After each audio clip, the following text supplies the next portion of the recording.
A gente abre o Jornal do Rio falando do ataque na Lagoa, na zona sul da cidade.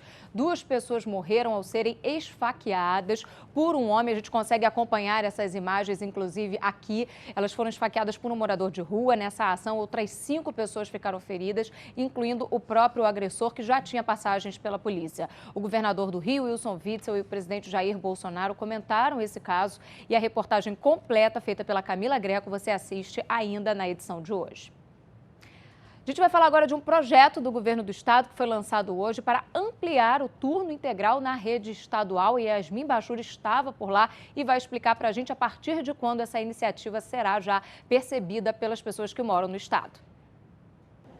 A partir do ano que vem, mais 322 escolas estaduais vão oferecer turmas em tempo integral. O número representa um aumento de 120% em relação às 268 unidades de ensino que já oferecem este modelo, totalizando 590, quase metade da rede estadual. O anúncio foi feito hoje de manhã durante o lançamento do programa Escola para a Vida na sede da Secretaria Estadual de Educação. O governador Wilson Witzel e o secretário da pasta participaram da cerimônia ao lado de estudantes. Com a nova medida, segundo dados do Censo 2018, o Rio de Janeiro vai passar a ser o estado com a 3ª maior cobertura de escolas com turmas de horário integral, saindo da 10ª posição. Além disso, em todos os cerca de 600 colégios será oferecido o ensino profissionalizante para quando o aluno se formar, já sair com chances de conseguir um emprego. O secretário anunciou que 40 novas escolas serão inauguradas no estado em 2020, sendo 12 só no Rio. Pedro Fernandes afirmou que desde maio, 9.000 professores foram contratados. Eram 5% de turmas completas e hoje já estamos em 94% de turma completa e a gente precisa avançar ainda mais fazendo ampliação dos temporários para que a gente possa ter 100% das nossas salas de aula com o professor. Durante o evento, o governador do Rio voltou a falar das investigações que apontaram o envolvimento de traficantes de drogas com membros do grupo terrorista Hezbollah. Witzel deseja que o estado participe da delegação brasileira que irá até a ONU em setembro discutir o assunto. O Ministério das Relações Exteriores, eu tive essa conversa com o ministro Ernesto. Nós precisamos livrar o Estado desse câncer que é o terrorismo. São terroristas e nós vamos prender. Se não der para prender, nós vamos matar. Wilson Witzel também criticou o evento que o Ministério Público Federal irá realizar em Brasília para debater a desmilitarização da Polícia Militar. O Ministério Público está se aproximando de uma instituição político-partidária, o que não é permitido na Constituição. Espero que o Conselho Nacional do Ministério Público instaure um procedimento para investigar a atuação desses procuradores da República, que ao invés de se preocupar com tráfico de armas, com tráfico de drogas internacional, que é a atribuição constitucional deles, estão se preocupando com coisa que não é da atribuição institucional deles. Vamos mostrar agora mais um flagrante de assalto à luz do dia. Dessa vez aconteceu no bairro de Higienópolis, que fica na zona norte do Rio. Uma jovem, essa que você consegue observar de mochila aqui no canto da tela, foi abordada por um motociclista que parou ali tranquilamente, fez essa abordagem. Você vê que ela entrega a mochila, ele parou bem do lado de um ponto de ônibus onde ela estava e anunciou esse assalto. O criminoso levou a mochila da vítima. Isso aconteceu por volta de 6 horas da manhã na rua Miguel Burnier. Na semana passada, a gente falou sobre um outro caso bem parecido com esse. Você acompanha, inclusive, as imagens desse caso da semana passada, mas aí a vítima reagiu a essa abordagem do motociclista. Ele desistiu, inclusive, do roubo, né? E foi embora depois de que isso aconteceu. A gente reforça essa orientação. Olha só o momento da abordagem da última semana. Ela segura ali a bolsa dela, briga com o motociclista, ele dá soco, ela reage, inclusive, a essa ação, ó, chuta ele, ele acaba tentando mais uma vez puxar, mas vê que não vai conseguir muita coisa e vai embora sem levar nada. A orientação, mais uma vez, cansamos de reforçar, é de não reagir para evitar situações mais graves do que essa. 2 pessoas ficaram feridas, entre elas um policial militar, numa tentativa de assalto que aconteceu na linha amarela, na altura de Bom Sucesso, na manhã de hoje. De acordo com a PM, o agente que estava na via expressa quando foi abordado por criminosos e reagiu. O militar foi atingido na coxa e levado para o Hospital Geral de Bom Sucesso. Ninguém foi preso nessa ação. Uma segunda pessoa foi levada também ferida para o Hospital Lourenço Jorge, na Barra da Tijuca. Sobre esse assunto, a gente vai agora até a redação da Band para conversar com a Natasha Franco, que tem informações sobre o estado de saúde dessas vítimas. Natasha, boa noite para você. Boa noite, Thaís. Boa noite a todos. Pois é, um caso que chamou muita atenção, movimentou ali a região da linha amarela, Thaís, na zona norte do Rio de Janeiro, próximo ali à altura de Bom Sucesso, como você falou. O policial militar, que não teve a identidade revelada, foi levado para o hospital com um tiro na coxa. O estado de saúde dele é considerado estável, Thaís. A gente também tenta acompanhar o estado de saúde da outra pessoa que foi baleada. Essa pessoa foi levada pela própria polícia militar ao hospital. A identidade dela não foi revelada e a gente não sabe o estado de saúde. No total, Thaís, 126 agentes de segurança já foram baleados, de acordo com o levantamento da Band News. 29 acabaram morrendo aqui no estado em apenas 7 meses. Obrigada, Natasha, pela sua informação. A gente segue por aqui falando desse caso que ganhou uma grande repercussão hoje, aconteceu no fim de semana. Um morador de rua teve um surto e acabou provocando aí a morte de 2 pessoas, outras 4 ficaram feridas, com ele 5 pessoas ficaram feridas nessa abordagem. Hoje a Prefeitura do Rio de Janeiro fez uma ação ali na região da Lagoa, na Zona Sul, onde isso tudo aconteceu. A Camila Greco esteve por lá. As imagens mostram o momento em que João Napoli luta contra o morador de rua Plácido de Moura, depois de ser atacado a facadas quando estava dentro do carro, parado no sinal. João tenta fugir, mas cai a poucos metros. Ferida no braço, a namorada do engenheiro Carolina Moutinho sai para pedir ajuda. Neste momento, o morador de rua corre até ela para atacá-la novamente. Na imagem não dá para ver, mas um outro homem que tenta socorrer o casal também é ferido. O professor de Educação Física, Marcelo Correia, morreu depois de dar entrada no hospital. Plácido também tentou atacar os policiais, que foram atender a ocorrência. Na ação, PMs atiraram contra um morador de rua, que foi atingido nas pernas e de raspão na cabeça. Ele foi levado para o hospital e segue internado sob custódia em estado grave. Um agente e 2 bombeiros também foram atingidos, mas passam bem. Plácido tinha 3 passagens pela polícia, mas, segundo a civil, nunca foi preso pelo fato dos crimes praticados serem considerados de menor potencial ofensivo. Um dia, acho que num acesso, num surto dele, arrebentou todos os vasos de planta, que são imensos, arrebentou tudo ali na frente do prédio. Nesta manhã, guardas municipais faziam a segurança da região onde houve o ataque. 11 moradores de rua que viviam debaixo do viaduto San Hilari foram retirados do local. Quem mora aqui na região afirma que esses moradores de rua já viviam por aqui há muitos anos. Hoje, após a ação para a retirada deles daqui, a Guarda Municipal apreendeu alguns objetos que podem ser usados como armas. 2 tesouras, uma faca e uma chave de fenda. Familiares das vítimas estiveram hoje no IML. Muito abalado, o pai de Marcelo disse que o filho costumava ajudar a todos. Adorava isso, sempre foi isso. Obrigada, gente. Ele sempre trabalhou nesse sentido. A gente continua falando sobre isso porque o policial militar que estava nessa ação tentou usar uma arma não letal, mas não conseguiu conter esse morador de rua, o Plácido, e precisou aí fazer disparos. Diante dessa atuação, o governador Wilson Witzel se pronunciou sobre essa situação, inclusive parabenizando esse policial. Ele falou que se fosse ele, atuaria de uma forma diferente e até mais agressiva. Vamos acompanhar. Evidentemente que numa situação como aquela, envolvendo várias pessoas ali na localidade, o uso de arma de fogo não é recomendável. Naquele momento foi utilizado e a pessoa que estava sendo o agressor tinha...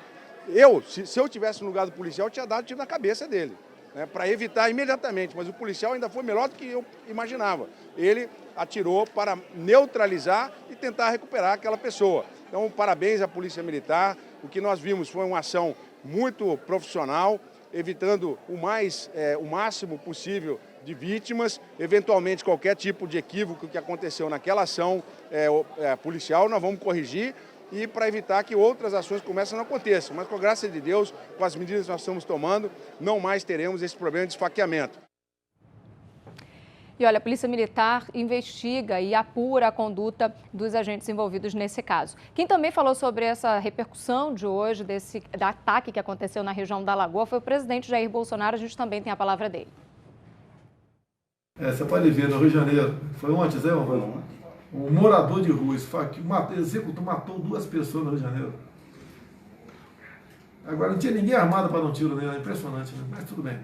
A Prefeitura do Rio começou a notificar os moradores da região da Muzema, na Zona Oeste, que precisam deixar os imóveis que serão demolidos por conta do risco de desabamento. A gente tem mais informações sobre esse assunto chegando agora ao vivo com a Marcele Setúbal. Boa noite para você, Marcele. Thaís, boa noite para você, boa noite a todos. Os moradores que ainda não deixaram os apartamentos têm até o próximo domingo para fazer essa desocupação na região da Muzema, na Zona Oeste do Rio de Janeiro. Segundo a Prefeitura do Rio de Janeiro, esses prédios foram construídos ilegalmente e possuem riscos de desabamentos. Ainda de acordo com a Prefeitura, foram 6 prédios construídos aí ilegalmente. A Prefeitura foi lá notificar esses moradores durante esta segunda-feira e esses prédios estão no condomínio das Figueiras, que é o mesmo condomínio onde aqueles 2 prédios desabaram no início de abril, deixando 24 pessoas mortas. Já na próxima segunda-feira deve acontecer aí algumas vistorias para que se iniciem os processos aí de demolição, que deve acontecer na segunda semana de agosto, Thaís. Obrigada, Marcele, pela sua informação. E a gente segue por aqui falando da Prefeitura do Rio de Janeiro, que hoje entregou 120 apartamentos para famílias inscritas no programa Favela Bairro. Dessa vez, os moradores do Parque Furquim Mendes e também do bairro Proletário do Dique, lá na Zona Norte, foram contemplados com unidades habitacionais. O conjunto desse programa o objetivo dele é urbanizar as comunidades carentes, construindo condomínios populares. Os imóveis vão beneficiar aproximadamente 500 pessoas. Seguimos por aqui falando da despedida a Ruth de Souza. Fãs, amigos e familiares estiveram hoje no Teatro Municipal, onde o corpo foi velado. Pioneira. Esta é a palavra que melhor define uma das maiores damas da dramaturgia brasileira. Ruth de Souza morreu após ficar internada durante uma semana por causa de uma pneumonia. Tinha 98 anos, cada um deles muito bem vividos. O velório aconteceu no mesmo local onde fez história. A ligação de Ruth de Souza com o teatro nasceu no Municipal. Ainda menina, ela assistia às peças no palco mais famoso do Brasil e foi em busca do sonho.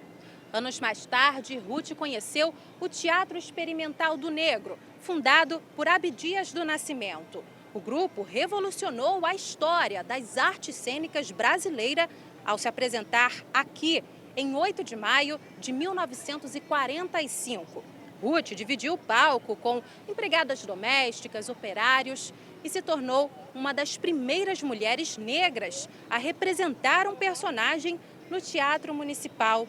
Ruth abriu as portas para tantos outros atores e atrizes negros que sonharam, como um dia ela sonhou. Naquela época dizia, não tem atriz preta. Quando diziam, preto não pode fazer teatro, minha mãe falou assim, olha, não quero você com complexo de inferioridade. Eu ficava meio chateada, minha mãe disse, olha, você pode fazer tudo na sua vida, com educação, postura e comportamento. E ela tinha razão. Nascida em Minas Gerais, ela veio com a mãe e os irmãos para o Rio de Janeiro com 9 anos de idade, após a morte do pai. Aos 27 anos, fez um intercâmbio e estudou teatro nos Estados Unidos. A estreia nas telonas foi com o filme Terra Violenta, uma adaptação de um romance de Jorge Amado. Mas foi por causa da atuação no filme Sim, a Moça, que se tornou a primeira atriz brasileira indicada a um prêmio internacional, o Leão de Ouro. Na década de 50, atuou em radionovelas e migrou para a televisão, nos teleteatros da extinta TV Tupi. Desde então, foi Mãe Tuiá, foi Lourdes, foi Balbina. E para os amantes das artes, foi Ruth de Souza. Maravilhosa.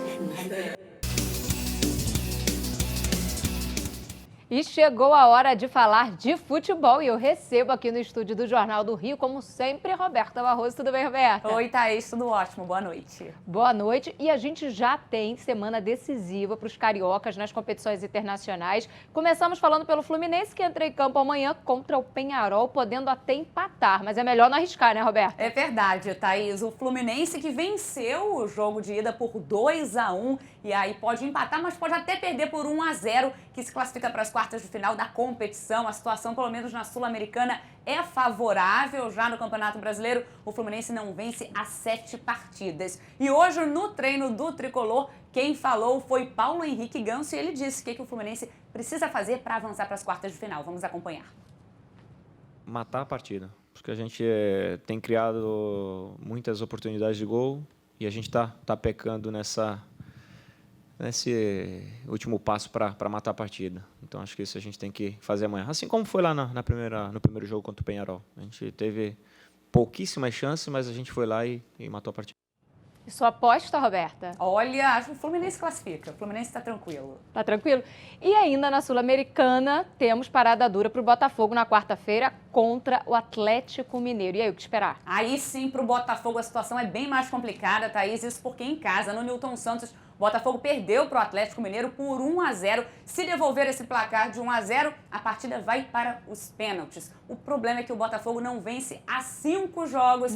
Inclusive ontem, pelo Campeonato Brasileiro, no Clássico diante do Flamengo, perdeu por 3-2. O Botafogo que reclamou bastante também dos lances na partida, a falta do Cuejá no Marcinho. Os alvinegros queriam que o Cuejá tivesse levado cartão vermelho, ele só levou cartão amarelo. Teve uma falta também do Rafinha, o árbitro até ameaçou tirar o cartão, o Rafinha que já tinha amarelo, e aí os jogadores reclamaram, queriam que o Rafinha fosse expulso desse jogo, e ainda teve aí o Gabigol fazendo chororô, provocando o Flamengo.